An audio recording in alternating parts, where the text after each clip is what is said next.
Hello, my name is Jason Yanes, and I'm here to discuss the important topic that legalization of marijuana would benefit the United States more than if it were illegal in all 50 states. As you know, marijuana is legal for both recreational and medical use in both Washington and Colorado.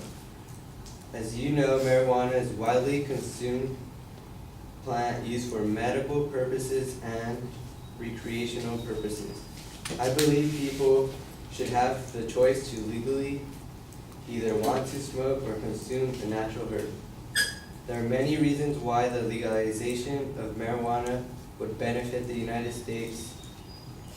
Like in Colorado, one of the states that has legalized marijuana, has seen many benefits to the state, from raising more money to reducing crime and having more effective law enforcement.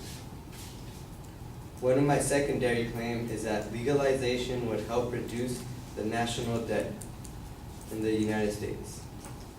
To reduce the debt, we tax products and tax people. So by taxing marijuana, we would use it to help pay off the debt, or even to fund other programs.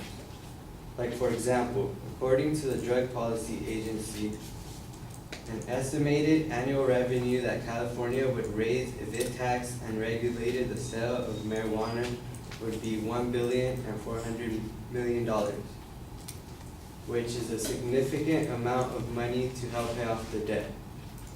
It would also open new jobs, which the state can tax people for working. According to Christina Sarich of the Natural Society, said that in a recent report by the Marijuana Industry Group indicates that since January, the state's newfound recreational pot trade has created upwards of 10,000 new jobs, with 2,000 joining the green-collar workforce just in the past few months. This doesn't include jobs created by medical marijuana sales, which is a positive since there is a high number of unemployment in the United States.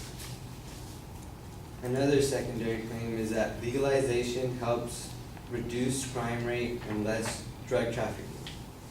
Drug lords would have to stop a lot of trafficking due to their sales going down. Just like in business, if they don't have customers, then they won't be able to sell and go out of business. Also, legalization helps reduce crimes like in Colorado. Christina Sarich reported that even though many Denver city officials, including Mayor Michael Hancock, fought pot legalization tooth and nail, saying it would cause increase in petty crimes and even sexual assault. Just 3 months after Colorado voters helped pass the legalization of marijuana, Denver is enjoying a 14.6% decrease in crime from the same time last year. So now imagine if they were legalized in the whole United States. It would help reduce the crime rate. There would also be a more effective law enforcement. Police would have more time to stop important crimes like criminals. A report from the drug rehab says that many advocates for legalization note that by decriminalizing the substance, police officers will have more time and money to pursue criminals for other crimes, including those involving violence. They also argue it would create wiggle room in the criminal justice system, allowing prosecutors and judges to focus on violent crimes while freeing space in crowded prisons. One study estimates that nationwide marijuana legalization would save governments $8.7 billion each year, which would benefit the prison which would benefit us since our taxes are the ones that pay for the prison. The extra money would even be helpful for programs such as education and learning. And even though marijuana is legal in some states, people still use it every day, which is like a prohibition but for marijuana, which increases gangs and drug dealers. in the United States, while all that money could go to pay on the national debt if it were taxed, and help by opening new jobs for the unemployed, even reduce crime rates and drug trafficking since no one would buy off illegal sellers. Also, a better law enforcement to keep everyone safe from more serious criminals. This is why legalization would benefit the United States instead of it staying illegal. Thank you.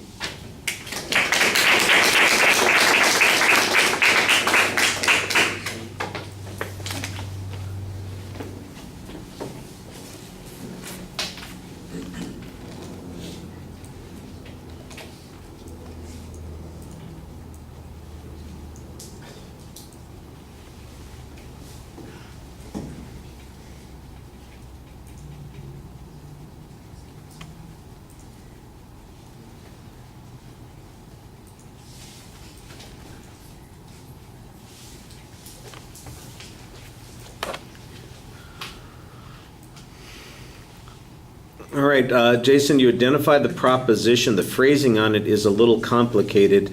I think the first part of your proposition, that the benefits outweigh the consequences, that's where you need to, stick it, keep that the claim, and keep it relatively simple. But there's a whole bunch of extra wording in your proposition that makes it more convoluted.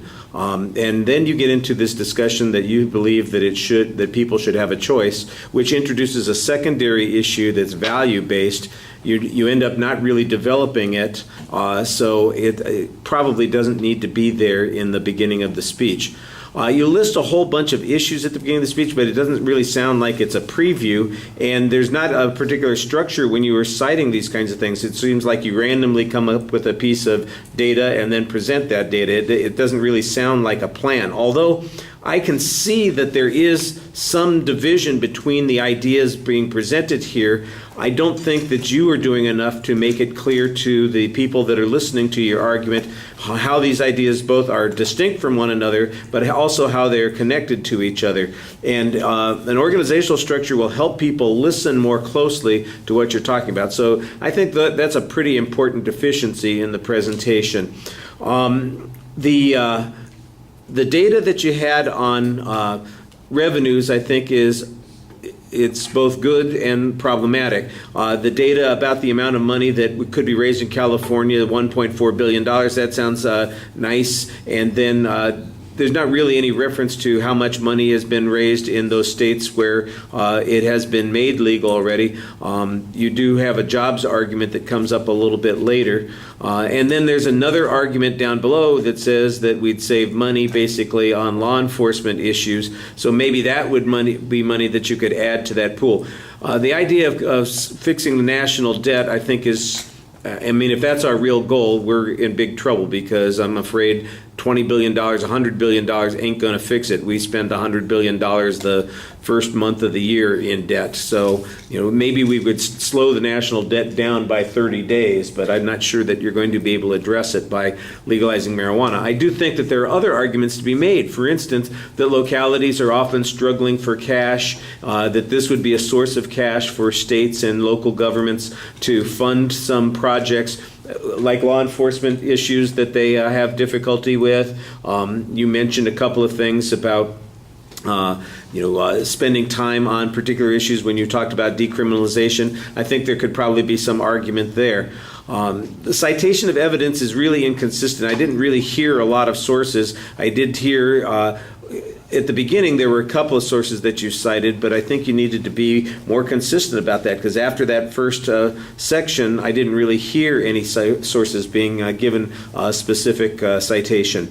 The presentation, I think it's a little slow and deliberate. There's a lot of reading that goes on, and it's not a big deal, so I'm not kicking you to the ground on this. I'm just going to mention it. It's one of my little pet peeves. It's an example I use in my public speaking class. The word is recreational.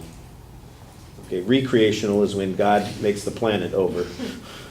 Recreational is what marijuana is used for. Recreational, well, I guess you could recreate your world. So it's just a pronunciation thing. You're